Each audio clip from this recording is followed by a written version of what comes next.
Hey everyone, and welcome to my channel. Today is the 2nd of April. If you hear anything weird, that is my cat. She's currently trying to destroy this whole clip. So today I want to open up this vlog, which is going to be for the magical readathon spring equinox. I'm very excited. My calling is Necromancer and I have already shared my TBR, so you can go and check that out. There has already been one change to it, but I'm not quite sure whether we will talk about it in this vlog or in the next one. However, I did want to mention which books I will start the readathon with. The first book I have already started. I'm about 11% in, and that is my audiobook. And that book is We Need New Names by NoViolet Bulawayo. And this is a book about Zimbabwe, which I got for the country prompt. So in this one, we seem to be following a young girl so far who lives in Zimbabwe in not very good conditions. She talks about how she's hungry a lot of the times. We also have one of her friends who is pregnant, and the kids kind of talk about it and how they don't really know how, she got pregnant. They don't actually really understand anything about that. So you can kind of guess that these kids are not really living in a very safe environment.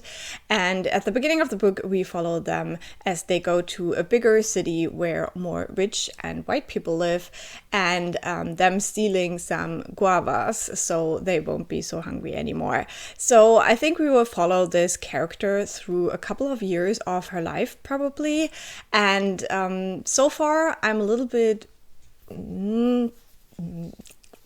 cautious about it because I don't really love children's POVs, and so far this is very much a child's POV. The character is around 11 years old when we start following her on those first chapters. So yeah, I'm not loving it so far just from the narration, but I'm pretty sure that the things this will deal with will get very horrific and sad, probably. This is also a book about immigration, so I think the character throughout the book at some point will go to the US as well. So yeah, we'll see. So far, I don't really have any set expectations or don't really have any feelings apart from the narration. And so the other book I want to start tonight, this is going to be my first physical read, is Eight Mountains by Paolo Cognetti. This is a book by an Italian author that I got as a gift a while ago, and I think this is about mountain climbing. So not something that I'm particularly interested in, but this just has really good reviews, and so I'm intrigued to see where this book is going to take me. So these are the two books I want to start the readathon out with. However, I have to read 8 books, so we have to do a good pace for these first couple of days. I also have a couple of days off this month, so that might help as well, but I also be visiting family, so that might also be very terrible for my reading. So we'll have to see how it goes for today. In April, this is my last month of working, so I will start a sabbatical in May, which I'm very, very excited about, but it also means that I still have a lot of stuff that I need to get done before I can start the sabbatical. So yeah, work is gonna be busy, and today I have an appointment with my hairdresser. So when you see me next, hopefully I won't look like a... yeah, I don't know. You can decide for yourself what I'm looking like right now. So yeah, I'll talk to you very soon.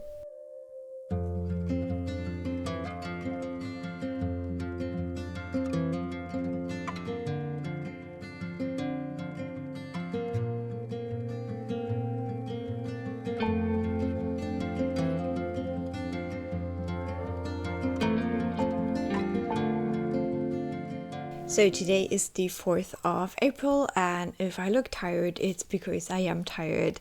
It's currently Friday night, and I wanted to give you a quick update because I'm currently halfway through 8 Berge, 8 mountains, and I truly hope that I will get a good chunk of this read tonight, so I wanted to update you before I do that. Now, in this one, we follow a guy called Pietro, and he grows up, he is a boy, and his parents, they are kind of like mountain people. They grew up in small villages and stuff, but they moved to Milan to raise him, basically. And it's about their like summer trips into the mountains, and yeah, just their love for the mountains and how that transfers onto this young boy at the beginning of the book. So now halfway through, we have moved on from his teenage years to him being in his 30s. So that is kind of the second part. And this kind of centers a friendship he has with another boy who lives in this like mountain area called Bruno. They just become friends as children, and they're like so different because Pietro always goes back to living in a city while Bruno always stays in the mountains, basically. Is this riveting content? No. Am I interested in mountain climbing? No. Do I care about boys and men growing up? Not really. But I'm reading this book. So take that as you will.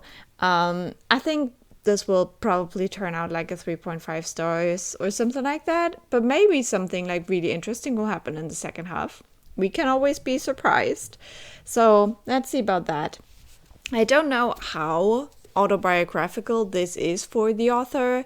It feels kind of autobiographical, so that might be the case. This is definitely a fictional story in like first place, and maybe some autobiographical elements to that.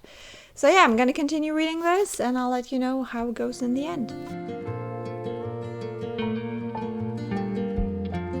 So it is the next morning, and I also wanted to give you an update on my audiobook. We need new names because I'm currently also halfway through that book, and because I'm going to do all the weekend cleaning in a second, I will probably listen to quite a bit of that today. And so yeah, I thought a quick halfway check-in would be good. Now, in this book, I already told you a little bit about how I felt at the beginning, and that hasn't really changed. Now, the first half of this book focuses on the main character's time in Zimbabwe, but from the blurb, we know that she eventually moves to the US to live with her aunt there, and that is the second half of the book. So currently, I have finished the Zimbabwe part, and this is like definitely a very tragic book, a very sad book. A lot of terrible things are happening in this book. And I still don't know how I feel about this perspective of a child, because so much of what is going on, they don't understand. And that really culminates at the end of this first half of the book, where you see in some way they may understand like more than the adults in some cases, but still this like child perspective on these things, I think they could make this like more tragic. But for me personally, I always just feel a bit detached because obviously I don't have a child's perspective on the world anymore. So I am struggling still a little bit with the narration style of this book. And the things that are going on in this are like truly terrible. And there was a scene when I was grocery shopping yesterday where I was like almost like retching between the shelves, because there was like also some kind of like animal cruelty portrayed, and it was just horrific, like terrible. And so there is a lot of violence in this first half of the book. What this did is it inspired me to actually read up on the history of Zimbabwe a little bit, because also we don't really know a lot about when this is set. So I wanted to figure out like, what is this time that we're looking at in this history? And if you read about that, you can absolutely imagine the tragic things that are going on. Yeah, this touches upon the suppression of kind of the political opponents of Mugabe, and there was this thing where they went and destroyed the homes of so many people, and they like literally called it like kind of taking out the trash operation, because they claimed they were targeting poor people, which is horrible in itself. Like, these are like citizens of this country, and they're just like, yeah, they're seen as trash. It's like terrible. But then also this was like a covered mission to get back at political opponents, and this is something that is explored in the first half of this book quite a bit. So yeah, there's terrible stuff going on. Then also you have this this kind of movement to get the white people out of Zimbabwe at the same time. And while this is like a very difficult topic, obviously, because of the colonial history, but when you see this scene that is portrayed in the book, it's like so hard to read. It's so hard. And I think this just portrays how like revenge and hate is just a rotten foundation to build upon. And you can really see that with the history of Zimbabwe, because yeah, it's terrible, and it cost the black population of the country so much as well. They were plunged into poverty, and you can see how a lot of them left the country, went to South Africa for work and stuff like that. So yeah, it's just a horrible thing to read about, and at the same time it's like completely real. So I love that about this book. I love that it made me read up on it. Obviously the name Mugabe I was familiar with, but I didn't really connect it to Zimbabwe, and I didn't really have like explicit knowledge. It's just like one of those names you remember hearing on the news here and there. So yeah, I love that. Not love the book, but that's the first half of it.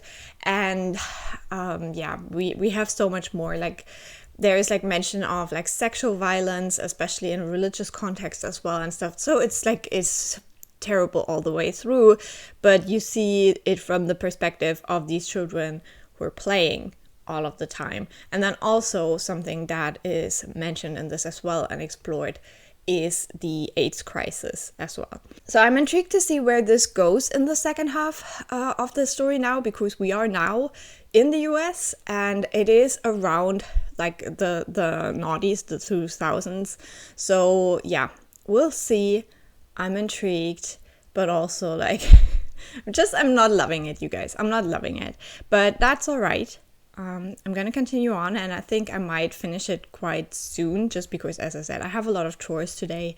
I also will travel to a different city today to go out with some colleagues, so I'll probably listen to a little bit on the way as well. So I think I will probably finish it this weekend or like early next week, and then we'll talk about it again.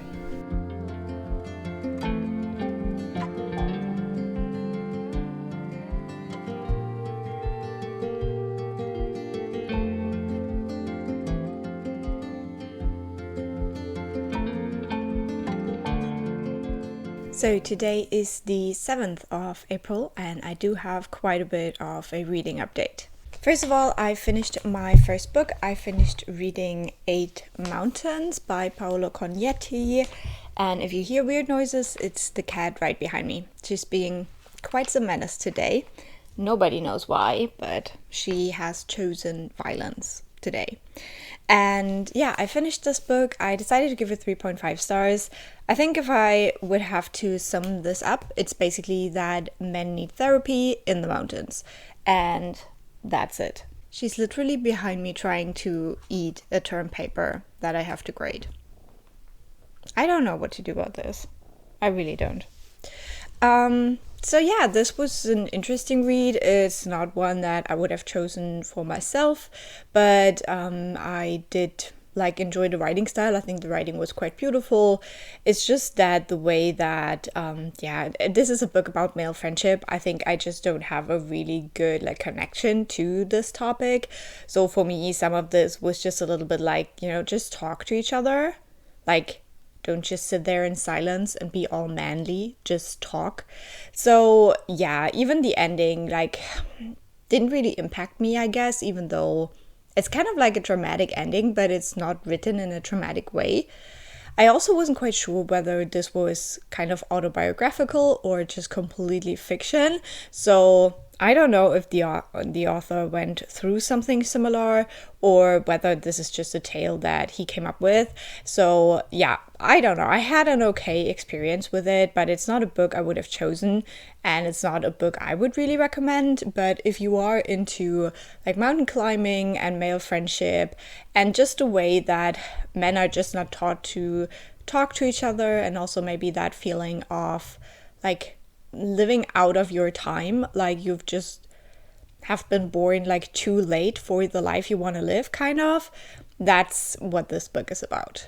So I read this for Inscription, which is the first class I have finished now. And then I also started reading this historical fiction book called I Love You, Fräulein Lena. This is a German historical fiction that is set at the end of the Second World War. And again, this was a gift, so not necessarily a book I would have chosen myself, but I am already halfway through because this is incredibly easy to read. I know a lot of like book bloggers, like German book bloggers, who read like 10 of these books in a month because you can just like read them like candy. Like there isn't much like substance to any of this. I do have kind of a lot of problems with this, to be honest. As I said, it's not a book I would have chosen for myself. I don't like German authors, and I don't like World War II stories, especially if they are so surface level as this one is, because yeah, you can't really learn anything new from it. We talked about World War II in school so much, which I think is absolutely correct to do in Germany. However, because of that, if I just get a story that has all of the like big points that you learn in school, I don't really take anything away from that. Yeah, these are kind of like the stories of our like grandparents and great-grandparents. So obviously, again, all of these people in this book need therapy, first and foremost. But then they're all horny as well. And it's like really hard to read. Like the romance, there is kind of like a love triangle situation here. All of it is kind of problematic. So we have this like refugee girl who gets to this part of northern Germany, and she is kind of interested in this one guy who was hurt in the war. So now he's a veteran, but he also has a disability. And then the other guy is a British officer. And the British officer is kind of like an age gap. So he seems to be much older than her. She's 19. And the veteran guy, he already has a fiance. And it's just all like weird. It's all weird. I don't particularly love it. The only reason I'm going to finish this is because it is so easy to read, so I might even be able to finish this before the next weekend. We'll see about that. But yeah, I'm really not loving this story, unfortunately. And I think if this would like focus on something that I hadn't heard about before, it would be more interesting. But I don't need a story where the people discuss whether the Shoah was real or not. You know what I mean? Like, I don't need that. And maybe that is realistic, but there's like two things I don't like reading about. I don't like reading about Nazis, and I don't like reading about the good Germans during the Nazi time. And that leaves out pretty much no one. So yeah, it's just not for me. It's not for me. But if you like these, I would call them like fluffy historical fiction, where you're not really here to learn about history, but just to read like a romance story that is set in a historical time and is being like more dramatic because of that, then this probably is a pretty good book to pick up. The writing style isn't really offensive. However, the author uses a couple of words that I just hate in that context. For example, this doesn't mean anything to like non-German viewers, I'm sorry, but she uses quietschen, which is basically kind of like a squealing sound, but I don't use that for people. I wouldn't say that people quietsch. It's more like what a rubber duck would do, or, you know, if like for things, but it's not a word for people. And she uses that like multiple times in this book for people, and I don't like that. Like, in my head, it's like a rubber duck person. So yeah, we'll definitely continue on with that and let you know how it goes when I've finished. And then with my audiobook, I will probably update you tomorrow or the day after, because I have very little left of that. So I will talk to you when I have finished it. I think I have about, I don't know, like 90 minutes or something like that left. So should be done very soon as well.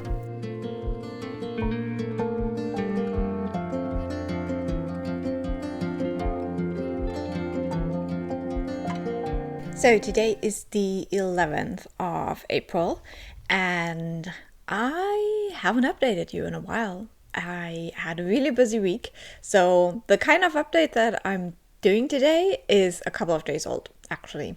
But I did finish my second book for the Readathon. I did finish reading We Need New Names by NoViolet Bulawayo, and I enjoyed this one. I gave it 3.5 stars. I think I already talked a little bit about the first half of the book, so I just want to mention a couple of things that A, I forgot to say, and B, that are more about the second half of the book. So in the second half, we follow our main character as she moves to the US. So in the first half, she still lived in Zimbabwe. So she is a young teenager when she makes the move. So we see a little bit about her, the way that she starts integrating herself into her school, into a friend group, and then later on into the labor market in the US. We do have quite a few time jumps in that second half, and it feels even more episodic than the first half. So this is a very episodic book. You don't really get like a very straight narrative. It's more like little vignettes from the life of this character, which I don't always love. I do usually prefer a more like straightforward narrative where I really see like the character development. Now, one thing I really appreciated with the audiobook is the way that the narrator of the audiobook adapted her accent the longer the character was in the US. So the accent that she read the narration in changed quite dramatically over that time, which fit with what we learned about the character, how she tried to sound more American to fit in better with her friends and all of that. So I thought that was done really, really well and was really interesting. And there were definitely some discussions also about the question of home. I think this is very much also like a book that questions the concept of your country, as the main character still perceives Zimbabwe as her country, even when she lives in the US. However, the people she left behind there don't necessarily see it that way. And we are much further removed from what is going on in Zimbabwe, but we do get glimpses through some like news, just like news stuff that is put into the book. And then also some things that characters say to our main character when she calls home. But yeah, it focuses much more on that like immigrant experience, and also how in the US like so many different cultures come together. So for example, she lives with her aunt, and the aunt is in a relationship with a man who is from Nigeria, I think. Don't quite remember, but from a different country in Africa. And so it also talks about their differences and how, for example, they don't have the same first language and stuff. Yeah, so it's very interesting. I really enjoyed that. Now, two things I forgot to mention. The first thing is, it's actually three things, I think. The first thing is mostly for the first half of the book, but there is quite a bit of racism that is discussed and portrayed in this book. And not all of it is like really shown as a negative, and I do kind of understand why it is, but it is especially racist against Chinese people in one chapter in particular that I found like very uncomfortable to listen to. You are listening to something a child is telling you, so you can kind of see like that's just the way they have learned to interpret the world, but it's never fun to listen to like racism. But there's also there's some like other aspects, and there's like one scene where protesters that they see on the street are saying things like Africa for Africans, which isn't like, it isn't like wrong. This is like a very difficult topic, obviously. But yeah, it just really reminds me of like when people say Germany is for Germans and stuff like that, which is like, I don't know. I just have a hard time with that just because of the history of my country. So yeah, it just always makes me feel very icky. And it's just a sign of hate and a sign of like othering and excluding people. And I just don't love that. But with the like history of like African countries, it's much more understandable why that might be a sentiment that is felt there.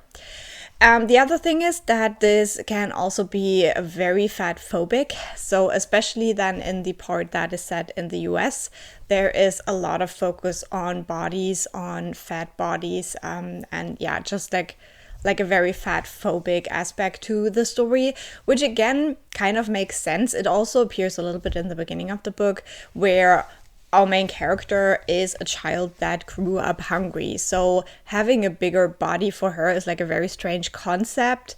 But as we progress through the story and she gets more Americanized, I think that the fat phobia also turns much more American and even more nasty. So didn't love that, to be honest. And the third thing I wanted to mention is that there is instances of animal like cruelty and animal death in this, and especially the ending of the book, I hated that so much.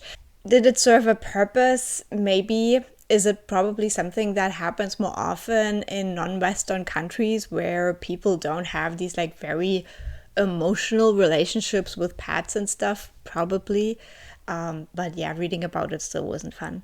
So I feel like I've talked about this book for like hours now. I'm really sorry, but I wanted to give you like a very well-rounded view of what's going on.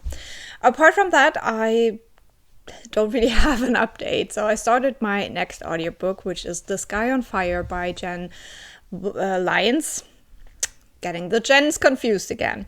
However, I haven't really made a lot of progress in that. I think I'm like chapter 3, maybe. It's definitely an interesting setup. We have a world where there's basically like a top part in the mountains and a bottom part in the valleys. And it seems like there is like a very big difference in the living conditions. The like mountain people are more rich and they kind of serve the dragons, and the valley people are living in a jungle and it's all like very dangerous, and yeah, they're more like outlaws. It has a little bit of like Mad Max in jungle feeling because you have these warlords and like different creatures that they use to fight each other. So far very interesting. And we're following a young woman who seems to be hunted. And I think this is also a very like a queer normative world. So we'll see about that. But yeah, I haven't really spent a lot of time listening to my audiobook. I don't know. I just had so much on my mind. So I was actually listening to a little bit more music. And I hope to get further into the audiobook soon. Similarly, I have done no physical reading since we last spoke. So that's a bit disappointing.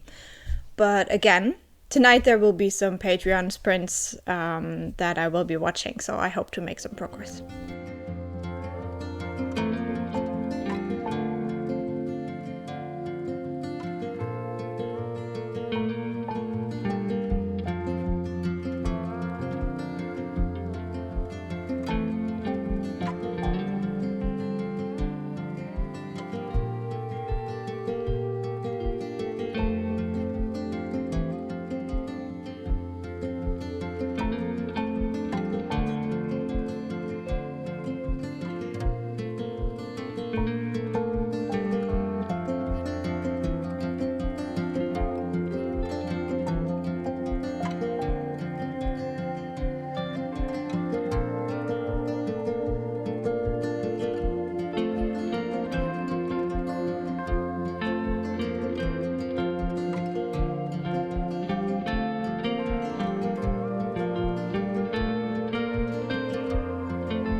Okay, so today is the 15th of April, and with that we will end the first half of my Orilium Spring vlog, and I do have some things to update you on. Now, a couple of days ago, I finished reading I Love You, Fräulein Lena by Hanna Aden. I think I talked about this before, historical fiction, German author, end of the Second World War in northern Germany, and unfortunately, this didn't really work for me. I gave it 2 stars. The author really tries to grapple with some things here, but I don't think she does a good job. I was actually really disappointed with some of the things that happen in here and how certain topics are discussed. I think that this could have been quite interesting. This author is really bad at character work. These characters are all terrible and I dislike them all. And then also just like the discussions that we have in this book, while maybe some of them are like realistic for the time that this book is set, it's just not something I want to read about because during that time people were still like discussing whether like concentration camps were real and all of that stuff. So yeah, and also like how the suffering in the concentration camps was kind of like put against the suffering of refugee Germans during the time and stuff. It just felt very uncomfortable and I didn't like it. So for most of the book, this was like a 3-star kind of okay thing. But I feel like with some of the decisions and the arguments at the end of this book, I had to like put it down to 2 stars. And I still picked up the sequel because I own it, and I was actually more interested in the sequel because this one deals a little bit more with like the time after the war. The first book is also after the war, but like right after it, and this is half a year later, and we're following the same characters. So I don't know if this was always meant to be a duology or if the author herself felt like she had to do the topic more justice and bring these characters and their problems back. I still hate the character work in here. I think that these people, like, they're not really very realistic in the sense that you see them as a person, kind of. A lot of what they do and what they say doesn't really make sense to me. And then you have like certain characters where you think like finally something to root for, and then they do something like really terrible and stupid.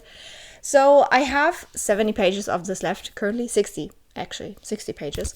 So I will try to finish this tonight. I will also edit this vlog, so we'll see how it goes. But these are like super fast reads. That's the only good thing about this, is that I can literally fly through these because you do not need like a lot of brain cells to read this. So yeah, this is probably just not for me. I also looked up the author this morning and I saw that there will be another book with some of these characters, but it will focus on the little sister of the main character of these books. So I don't think I will read that. I hope that this will be kind of a more satisfying conclusion with the second book now. I still feel like the author is trying to touch upon, like, on the one hand, like very important things, and then on the other hand, just like kind of like life and romancy things, and it just doesn't mash up. I think that the second book could be really interesting if it was well researched, because it focuses a little bit more on like jazz and swing and how that was a thing that existed in Germany as well. There were already in the 1920s like bands that played that in a lot of the bigger German cities, and then obviously the Nazis banned it, and then it now comes back after the war. And I think if it would focus on that and be like really well researched, it would be so interesting. But unfortunately, it's just very surface level, and it's just something that these characters are kind of into, and like the dancing is bringing back their joy of life, but are they even allowed to have joy anymore? It's kind of like that, and I'm not really interested in that, unfortunately. Apart from that, with my audiobook, I'm currently about, I think, 43% in Sky on Fire. This one is also a bit of a struggle for me, but I think also because I'm just very stressed out at the moment, because this is my last month of work. So I have like a ton of stuff that just really needs to get done before I leave this job. So it is a very stressful time right now. It's also a little bit like emotional, because like I haven't been like technically unemployed like on sabbatical for many years. So yeah, it is strange. It is strange to imagine that. So yeah, I've just not been really drawn to listening to my audiobook. I have been listening to a lot more music than usual. But I am enjoying the book. It has a bit of a heist vibe, but currently there's just like a lot of like back and forth and these like character things that are going on. And I feel like for like the Course of Dragon series, it worked that it was so focused on the characters, but with this standalone, I feel like I would also need a little bit of plot to happen, but then that's not really how Jenn Lyons writes, so I don't know why I expected that. But I am enjoying it. I have to push myself a little bit to pick it up, but I hope that the second half will just be a little bit like quicker now and more things happening. I do like some aspects of the world, but some parts of the like character dynamics have also felt a little bit forced with that. And if you don't know, this is about a world where basically the dragons reign and the humans are just the servants of the dragons. And we follow our main character, who has been kind of basically she has been killed, but she survived, and so she has been like banned from her society, from this world of the dragons, but she survived, and now she's kind of pulled back into things. And this is very much about this question of like, is this right? Like, should the dragons rule over the humans because they're so much stronger, or should they seek more of a like eye-to-eye kind of relationship? And so that's very interesting. And then with the human society, the way they work is that they have something they call garden rings, and you would wear these rings that basically show other people like what your interests are in romantic relationships and sexual relationships, but also whether you're in a relationship or whether you're open to more, what kind of relationship you're in, and all of that stuff, which I think would be fantastic. That would make so much sense for our lives also, because figuring out if someone is single and interested is just the most awkward part of like everything. And so just seeing it from like rings on their finger, like if they're attracted to women, men, everyone, whatever, it would be so helpful. So I love that aspect, but then also we had like this one moment where our main character and what I presume is the love interest, they had this like weird discussion, and it just felt like very weird to me because like my like interest in people works a little bit differently. I'm not like, let's discuss that kind of person. I mean, obviously consent is super important, but that was more like yeah, like discussing the environment in which their relationship would work or not work. It was just a little bit weird to me, but we'll see where it goes, and I'll keep you updated on that one. But for now, we're gonna end this vlog. So for now, I have finished 3 of my 8 subjects. So I have finished Inscription, Conjuration, and Spells and Incantations. With 2 more, I have made good progress, and then we still have 3 to go. So we'll see whether that works out, but you will learn all about that in my next vlog, which will be up at the end of the month. So I'll see you then. Bye!